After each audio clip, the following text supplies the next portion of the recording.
Hi everyone, welcome back to our channel Code for Tech Solutions. Today in this video we are going to cover a very interesting topic. So we are going to cover what is Django. So even if you are new to Python or Django framework, that is not a problem. You will have complete understanding on what is Django in just few minutes so that you can get started with.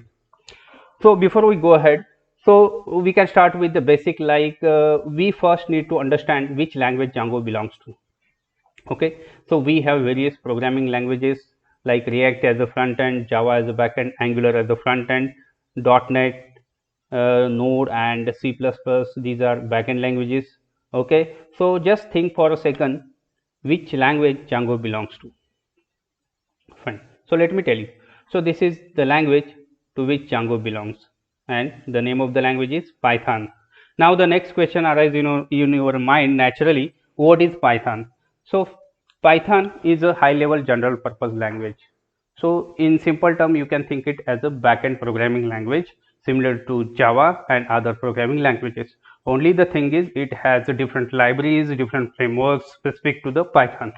Okay, so that's it about Python. Now next thing, it is a versatile language. It can be used in a wide variety of applications across multiple domains, and the areas where it is getting used commonly, so we can think of those areas like first is data science and analysis, artificial intelligence and machine learning, internet of things like IoT, automation and scripting, cybersecurity, game development, and cloud computing and education. These are the different commonly used areas where Python is getting used. There are other areas as well, but we are focusing more common areas. Now just think for a second which area uh, Django belongs to. Like first we have understood which language it belongs to. Next we are considering within a Python which area the Django belongs to, so that we can have a deeper understanding on that. Now let me tell you the area. So this is the area where Django belongs to, and the area name is web development. Now, so what is the web development and all? So okay, so in order to develop the web application, we can use the web development, and so in any language, in order to achieve the web development, even if we can start from the scratch, but that is not the ideal approach, because each language has its own framework and libraries we can make use of, which will ease our development, and it will have some built-in functions as well we can make use of. And Python also has some frameworks available which we can use for web development purpose. Now let us see what all existing frameworks available in Python. So in Python we have a number of frameworks available. Like first is a Django, on which we are going to discuss more. Like in one liner we can say it's a great for full-fledged web applications. Next framework, it's a Flask. It's ideal for small applications and APIs. Next framework, it's a Fast API, which is best for high performance APIs. So these are the different frameworks available in order to achieve web development in Python. Okay, now Django is a popular framework among these with which we can achieve web development in Python. Now let us think on this.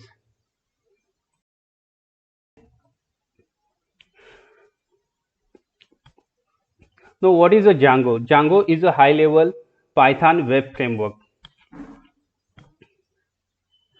Now let us start. Like what is the Python web framework? Like web framework, any framework, like it includes the tools and libraries and components we can make use of, and on top of that we can write our code which is specific to our requirement, and we can complete our application using all this. And like in short, like we are using the libraries and tools which are available in a framework. This is about a framework.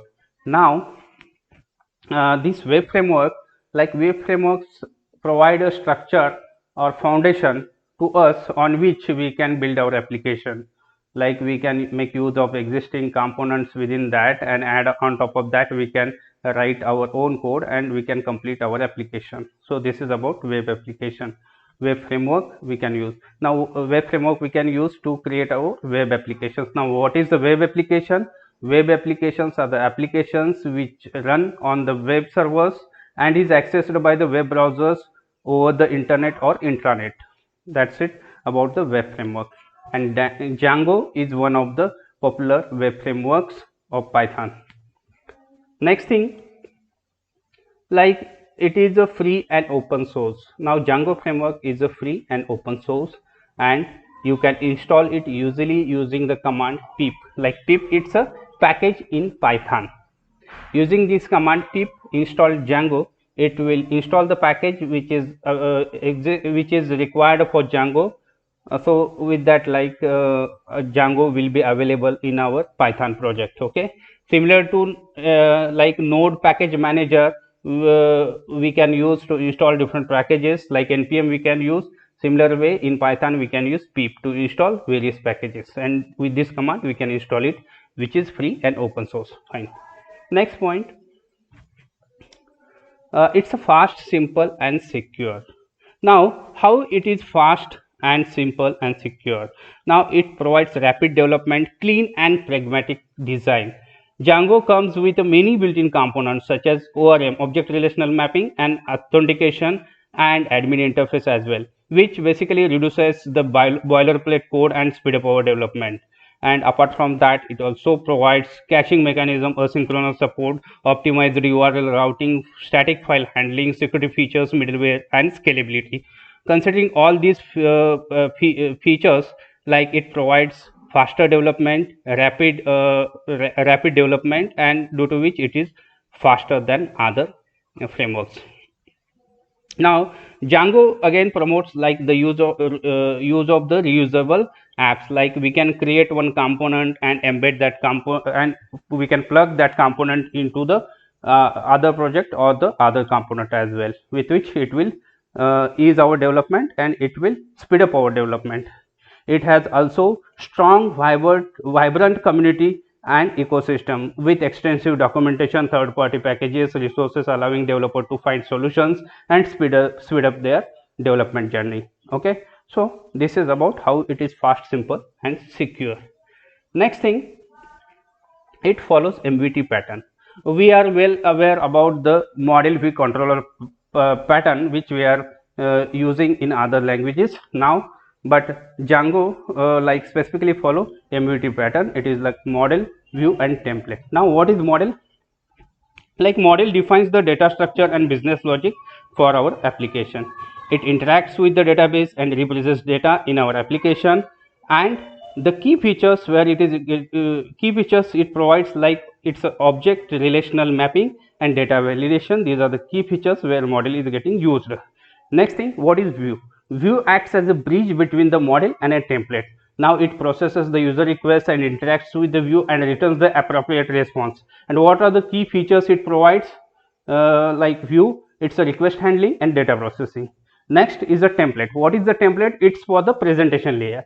Now it defines how the data should be displayed to the user.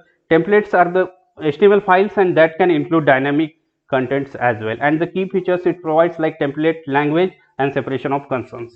So this is about model view template pattern, which Django framework follows. Now next point, it's a highly scalable. Now how it is highly scalable? Because some of the world's busiest sites use Django's ability to quickly and flexibly scale the application to meet the heaviest traffic demands. In that sense, it is highly scalable, incredibly scalable. Next point, we can see it's a versatile. How it is versatile?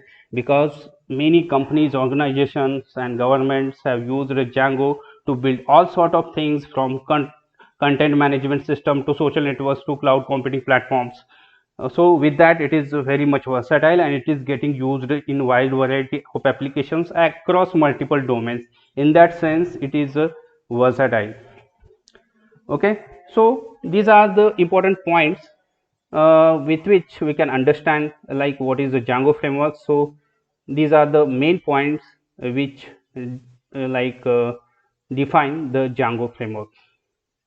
Now let us think about where exactly it is getting used in real world. Like, we can think of the big companies where it is getting used.